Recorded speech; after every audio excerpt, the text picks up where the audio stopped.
Viem, že som takýchto videí už robila veľa, ale začiatok roka zasa to je aktuálne. Živnostníci, ako má to daňové priznanie nastavené, aby vám vyšla taká hypotéka, ako potrebujete.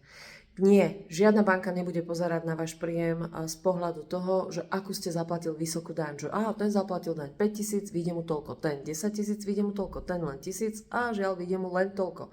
Nie, tak toto nefunguje. Takisto banky nepozerajú na to, aká mesačná hotovosť vám chodí na účet, aký mesačný príjem máte v rámci teda vašich výplat na účet. Banka vždy posudzuje váš príjem z pohľadu na vaše daňové priznanie. A tam sú veľmi veľké rozdiely. Sú banky, ktoré budú brať váš príjem základ dane minus daň deleno 12. Sú banky, ktoré budú počítať percentá z hrubého príjmu, z celkového príjmu. Niektoré banky, ak si uplatňujete paušálne výdavky 60%, iné 55%, iné 50%, iné 20%, iné len 10%. Takže tam na to, aby sme vedeli vypočítať, aká hypotéka vám vyjde, potrebujeme údaje z daňového priznania. Ideálne, keby vám účtovníčka spravila daňové priznanie, že ako asi bude vyzerať, ale nech to ešte neodovzdáva na daňový úrad.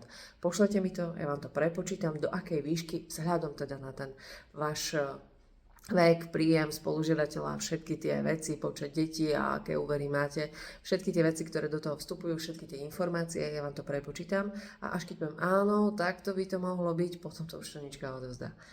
Lebo účtovníčky ešte tam vedia robiť kdejaké zmeny. Ako sa to hovorí? A pre živnostníka? Dobrá účtovníčka? Na zlato. Krásny deň.